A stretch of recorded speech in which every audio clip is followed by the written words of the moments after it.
가야바 대제사장의 집에서 신문을 받으셨습니다.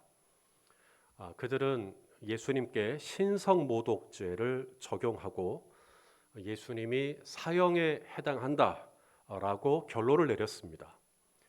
그리고 그날 새벽에 아직 해가 떠오르지도 않은 이른 새벽에 예수님을 끌고 오늘 본문에 보니까 빌라도 총독에게로 데리고 갔습니다. 자, 오늘 본문 1절 말씀을 우리 같이 한번 읽겠습니다. 1절입니다. 새벽에 대제사장들이 즉시 장로들과 서기관들 곧 온 공회와 더불어 의논하고 예수를 결박하여 끌고 가서 빌라도에게 넘겨주니. 자기들끼리 예수님은 사형에 처해야 한다라고 결론을 내려놓고 왜 굳이 빌라도에게 데리고 갔을까? 이유는 죄인에 대한 사형권이 로마가 가지고 있었습니다. 당시 이스라엘은 로마의 식민지였고 로마는 식민지 국가들에 대한 사형권을 오직 로마가 가지고 있었습니다. 그러니 이 종교 지도자들은 아무리 율법으로 예수님이 사형에 처한다라고 했지만 예수님을 데리고 오늘 빌라도에게 갔던 겁니다. 우리 요한복음 18장 31절 말씀을 또 읽겠습니다. 시작. 빌라도가 이르되 너희가 그를 데려다가 너희 법대로 재판하라.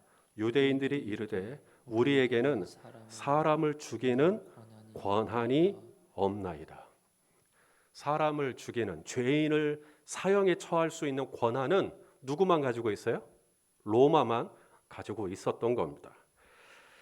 대제사장들과 장로들과 서기관들은 예수님이 신성모독죄를 지었기 때문에 율법에 의하면 돌에 맞아 죽어 마땅한 사형에 처할 만한 죄인이지만 오늘 이 로마의 힘을 빌어서 예수님을 정말로 제거하기를 간절히 원했던 것이죠. 하지만 문제가 있다면 로마는 정치적인 문제로는 사람을 처벌해도 종교적인 문제로는 사람을 잘 처벌하지 않습니다. 로마 자체가 다신교를 인정합니다. 다신교요. 여러 신들을 인정을 해요. 어느 정도냐면 그리스 로마 신화를 여러분 아실 겁니다. 거기에 얼마나 많은 신들이 등장합니까? 그 많은 신들을 다 인정하는 것이 로마입니다. 그래서 로마는 종교의 다양성을 인정하고 종교의 자유를 보장하는 그런 이념을 가지고 있습니다. 그런 로마에게 예수님을 신성모독죄라고 하는 종교적인 이유를 들어 사형에 처하라고 하면 받아들여질 리가 만무하죠. 그래서 자기들끼리는 사내들의 공의 안에서는 예수님이 신성모독죄로 죽어야 된다라고 결론을 내렸지만 빌라도에게 데리고 와서는 전혀 다른 이야기를 합니다. 곧 정치적인 이유로 예수님을 제거해야 되기 때문에 정치적인 예민한 이슈들을 가지고 거짓 고발을 하는 것이죠. 자, 누가복음 23장 2절 우리 한번 읽어보겠습니다. 시작. 고발하여 이르되 우리가 이 사람을 보매 우리 백성을 미혹하고 가이사에게 세금 바치는 것을 금하며 자칭 왕 그리스도라 하더이다 하니. 사례들인 공회에서는 대제사장이 내가 찬송받으실 이의 아들이냐, 찬송받으실 이 곧 하나님의 아들이냐, 내가 그렇다. 바로 이것 때문에 신성모독죄가 적용이 된 겁니다. 감히 하나님의 아들이라고 하다니. 하지만 오늘 빌라도 앞에 와서는 그 이야기를 일도 하지 않습니다. 대신에 정치적인 이야기들을 하는 것인데 첫 번째가 백성을 미혹한다. 백성을 선동했다. 두 번째가 백성을 선동하고 미혹해서 가이사에게 바쳐야 할 로마 황제에게 바쳐야 할 세금을 납세의 의무를 다하지 않도록 했다. 세 번째, 그 사람들을 선동하고 세력을 키워서 본인이 왕이 되려고 했다. 이 세 가지 중에 단 한 가지라도 맞는 얘기가 있나요? 없습니다. 예수님은 사람들을 미혹하고 예수님은 사람들을 선동하지 않았습니다. 그래서 반 로마의 정서를 부추기지도 않았습니다. 예수님이 사람들을 결집해서 무슨 세력을 만드시지도 않았습니다. 예수님을 따르는 오직 12제자만 있을 뿐이었죠. 또한 예수님은 가이사에게 세금을 바치지 말라고 한 게 아니라 오히려 가이사의 것은 가이사에게 드리라고 오히려 말씀하셨습니다. 뿐만 아니라 예수님은 자칭 왕이라고 한 적도 없어요. 오히려 사람들이 예수님을 붙들고 왕으로 추대하려고 한 적은 있었죠. 언제요? 벳세다 들판에서 떡 5개와 물고기 2마리로 5,000명 이상을 먹였을 때 사람들은 예수님께 억지로 붙들어 자기들의 임금을 삼으려고 왕으로 삼으려고 했던 적이 있었습니다. 예수님이 무리들을 다 흩어버리셨습니다. 제자들은 배 타고 건너편으로 가라 그랬고 당신 본인은 홀로 산에 들어가 버리셨습니다. 자, 요한복음 6장 15절입니다. 읽어보시죠. 시작. 그러므로 예수께서 그들이 와서 자기를 억지로 붙들어 임금으로 삼으려는 줄 아시고 다시 혼자 산으로 떠나 가시니라. 그러므로 오늘 종교 지도자들이 예수님을 고발했던 3가지의 내용 중에 단 한 가지도 맞는 내용은 없습니다. 그럼에도 로마의 입장에서, 빌라도의 입장에서는 가장 두려워하는 게 본인들이 식민지로 삼는 나라에서 일어나는 정치적인 반란입니다. 이 사람이 사람들을 선동해가지고 황제에게 바쳐야 될 세금을 공개적으로 거스르게 만들고 그 세력들을 등에 업고 왕이 되려고 했다라고 하는 이 스토리는 굉장히 위협적으로 들리는 이야기입니다. 영모죄니까요.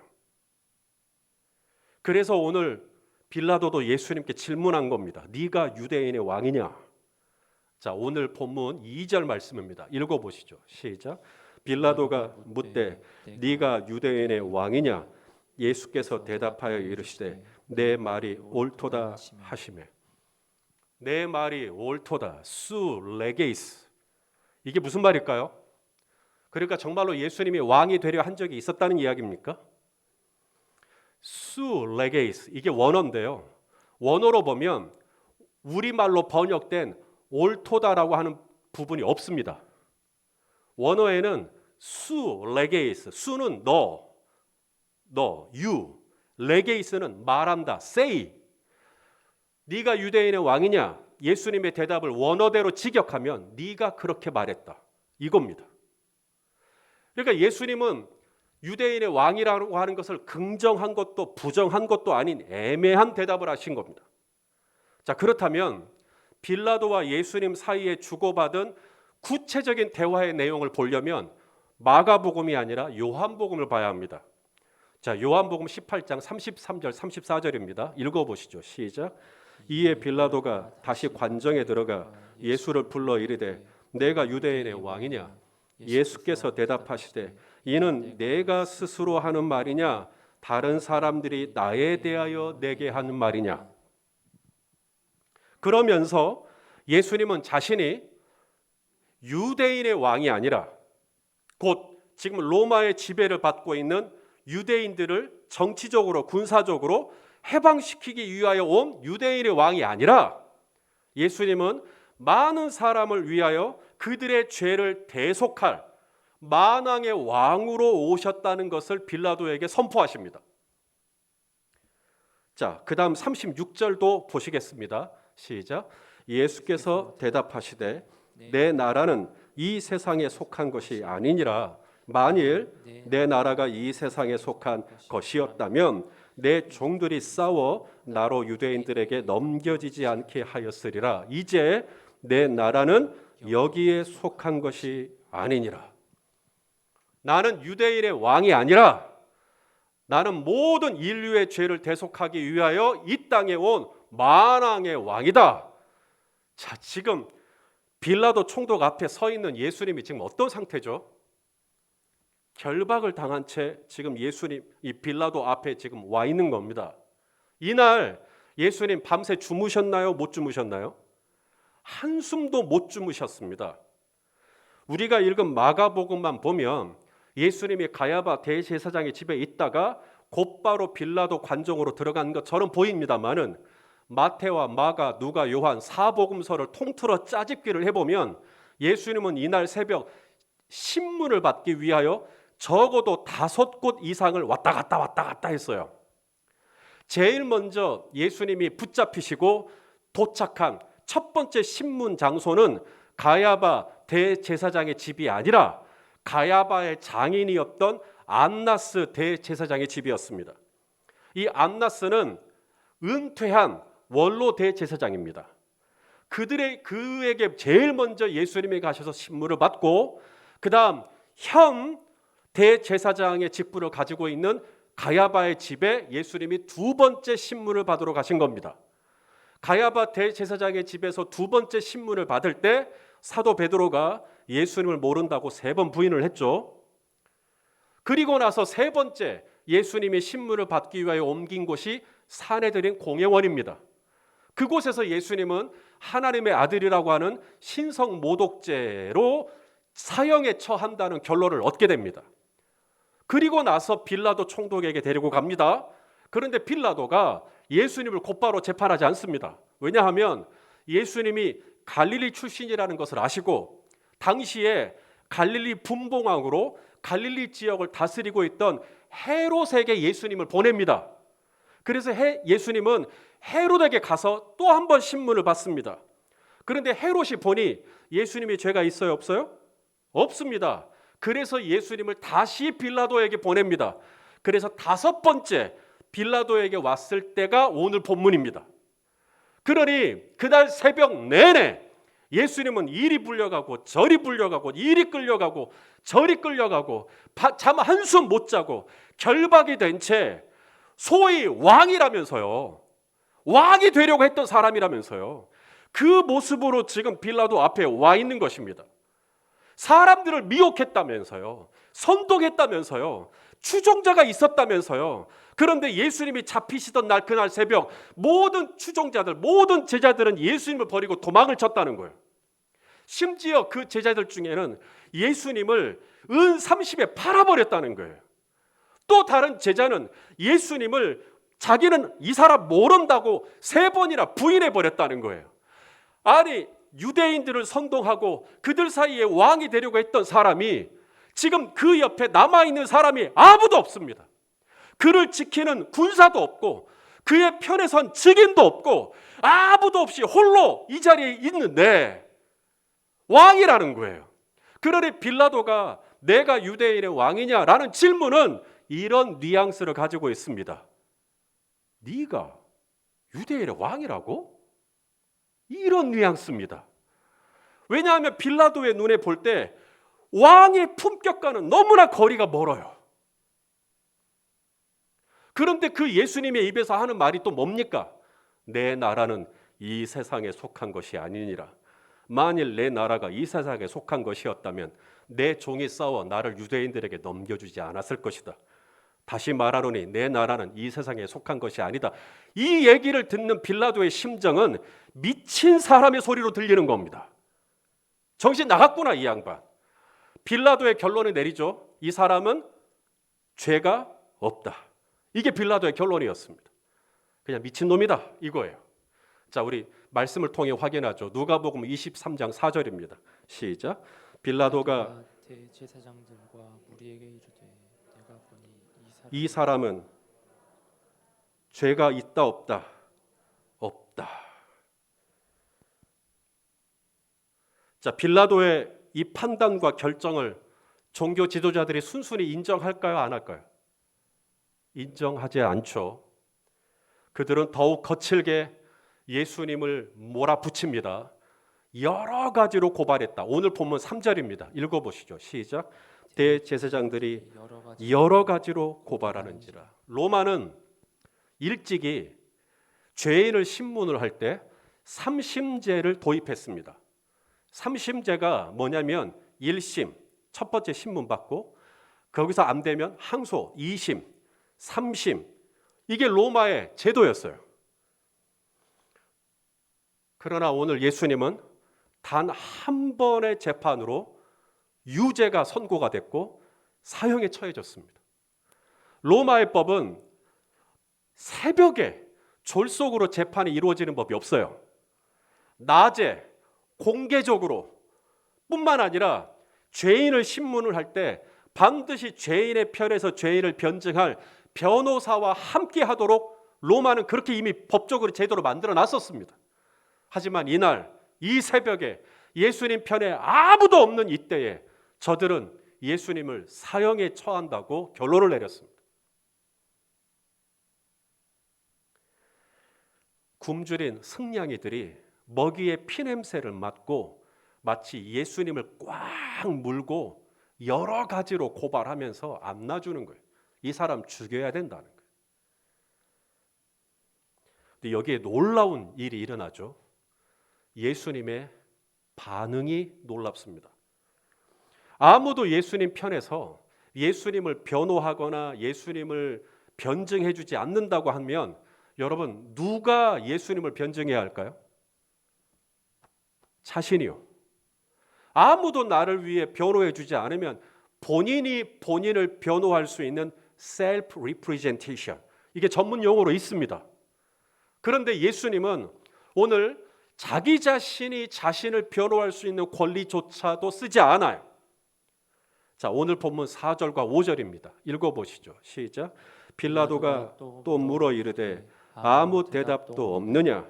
그들이 얼마나 많은 것으로 너를 고발하는가 보라 하되 예수께서 다시 아무 말씀으로도 대답하지 아니하시니 빌라도가 놀랍게 여기더라.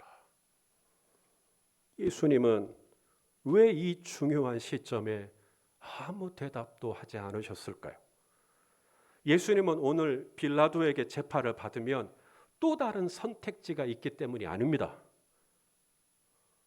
여기가 끝이에요. 여기가 마지막입니다. 1심, 2심, 3심 지금 그렇게 한가한 때가 아닙니다. 오늘 여기서 빌라도에게서 유죄를 선고받으면 그걸로 끝입니다. 예수님은 막다른 골목에 있습니다. 어찌하든지 여기서 결판을 내야 합니다. 그런 중요한 시점에 예수님의 반응은 아무 대답도 하지 않아요. 왜 그랬을까요? 남들이 가지고 있는 스스로 자신을 변호할 수 있는 권리조차도 쓰지 않아요. 왜 아무 말씀이 없으신 걸까요? 여러 이유를 아마 떠올릴 수 있겠죠. 저는 한 4가지 정도로 요약을 해봤습니다. 첫째는 아무 소용이 없기 때문입니다. 무슨 말을 해도 이 상황은 절대로 바뀌지 않아요. 종교 지도자들은 이번 기회를 삼아서 어찌하든지 예수님을 자신들의 눈에서 제거하기를 원하는 거예요. 왜냐하면 평소에 예수님이라고 하는 존재는 종교 지도자들에게 눈의 가시와 같은 존재였어요. 안식일, 예수님은 안식일에 병자들을 고치셨죠. 그래서 종교 지도자들과 충돌하기 시작을 했어요. 세리와 죄인들, 종교 지도자들이 가장 불결하게 여기는 세리와 죄인들을 예수님은 친구로 삼으셨어요. 성전에서 장사하던 자들, 예수님은 이들을 다 내쫓으셨어요. 평소에 종교 지도자들이 가르쳤던 내용이 있는데 예수님이 그 모든 교훈들을 다 반박하셨어요. 너희는 이런 말을 들었으나 내가 다시 너희에게 말하노니 하면서 새롭게 교정해 주셨어요. 툭하면 자신들을 보고서 이 회칠한 무덤 같으니라고, 독사의 자식 같으니라고. 만일에 제가 그랬으면 진짜 욕 잘한다고 했겠지만 여러분, 이건 예수님이 하신 얘기입니다. 그런 사람들 다 보는 데서 독사의 자식이라고 몰아붙이니 종교 지도자들은 언제고 틈만 나면 예수님을 잡아서 죽이겠다고 결정을 했어요. 오늘이 그날인 겁니다.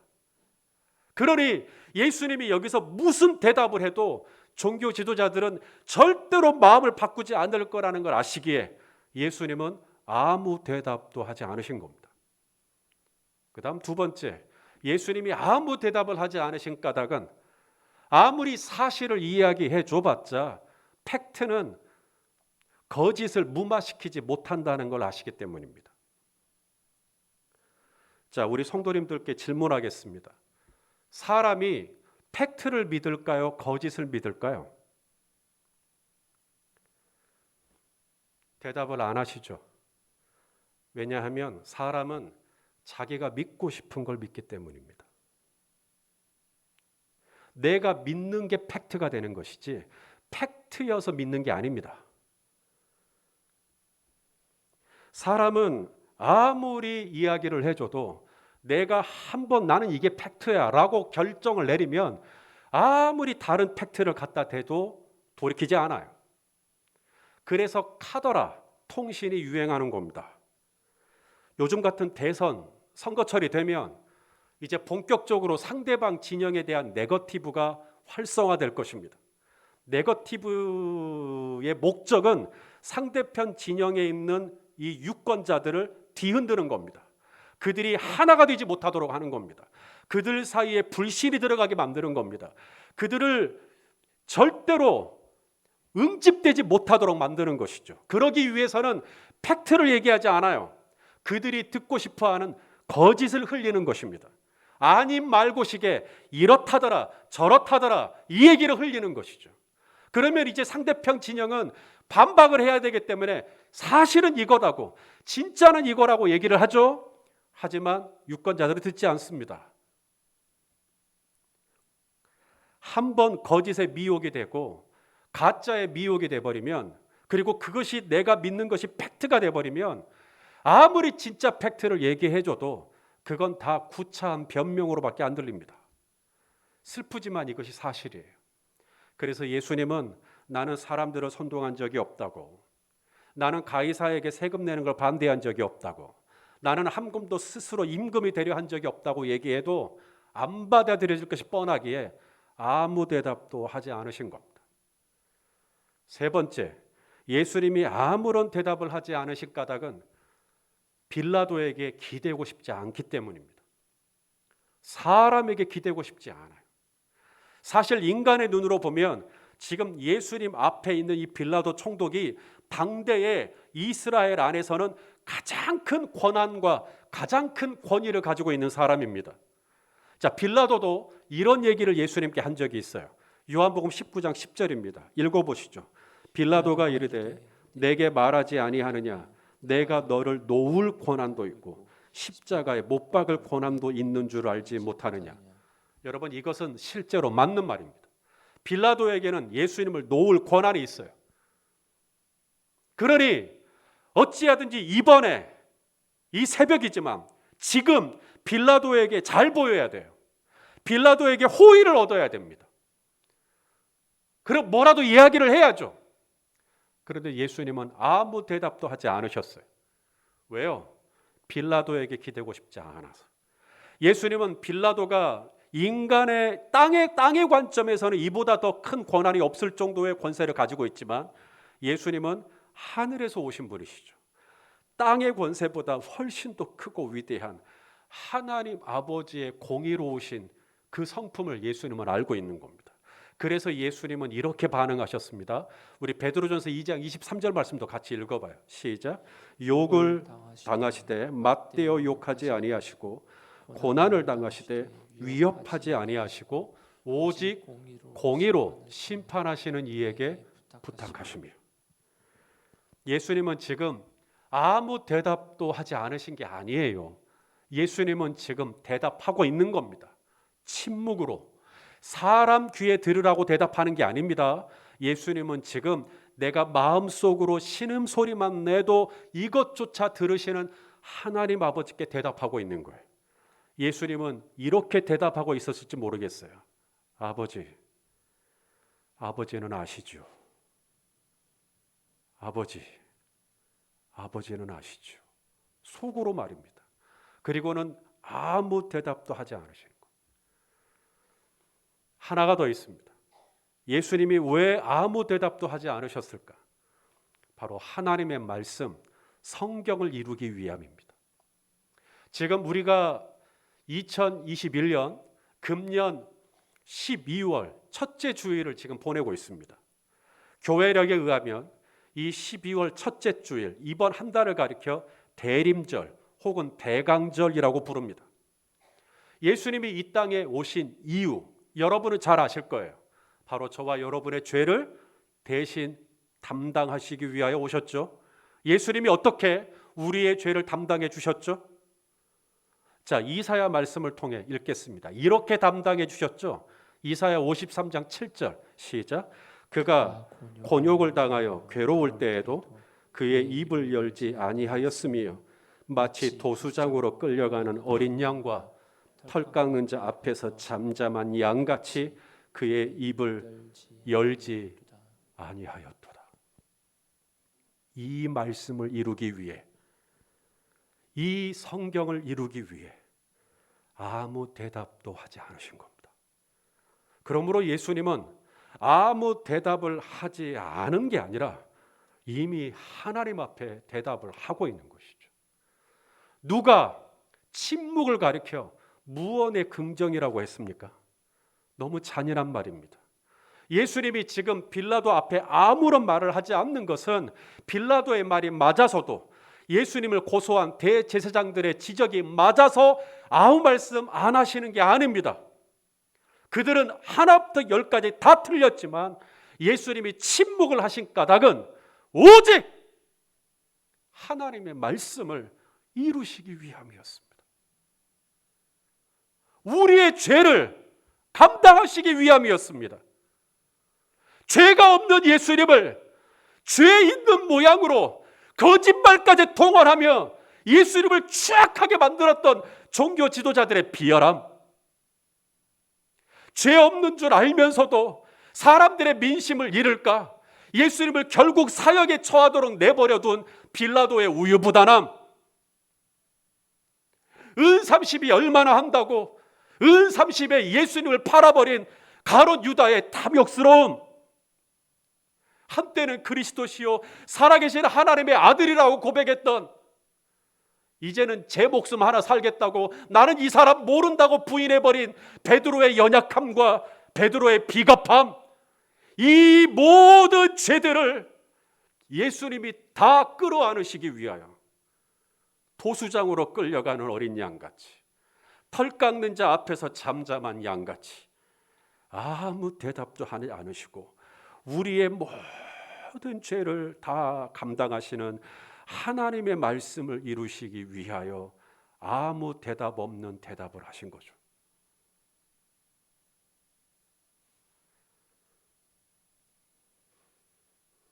사랑하시는 성도 여러분, 예수님이 대답 없는 대답을 해 주셨기에 저와 여러분이 구원을 받을 수 있었던 거예요.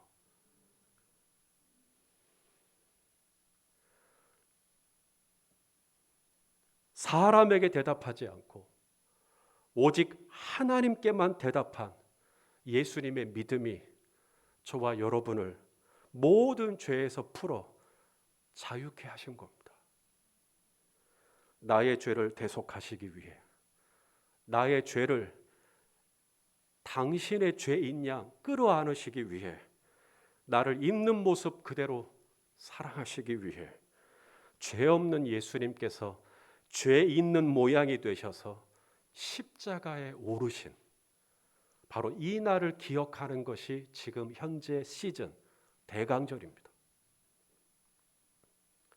사랑하시는 성도 여러분, 대강절을 맞이한 12월의 첫 주일, 바로 나 같은 죄인을 살리시겠다고 그 모든 비난과 그 모든 정죄와 그 원통함과 그 분함과 그 억울함을 온 몸으로 어린 양같이 받아내 주셨던, 그래서 마침내는 나를 죄와 사망의 권세로부터 해방시켜 주시는 나의 왕, 나의 구주, 나의 그리스도가 되신 우리 주님을 기억하면서 이 12월 한 달 그 하나님의 은혜 앞에 반응하는 저와 여러분이 될 수 있기를 예수 그리스도의 이름으로 축원합니다.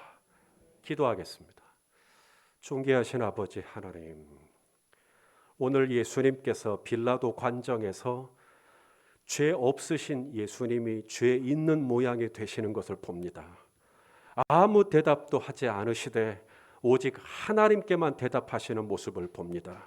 주여, 우리도 이 예수님을 기억하면서 나의 죄를 구속하시기 위하여 아무 대답 없는 또 그 대답을 하신 예수님을 기억하는 이번 12월 한 달이 될 수 있도록 주여 은혜를 베풀어 주시옵소서. 예수님의 이름으로 기도하옵나이다. 아멘.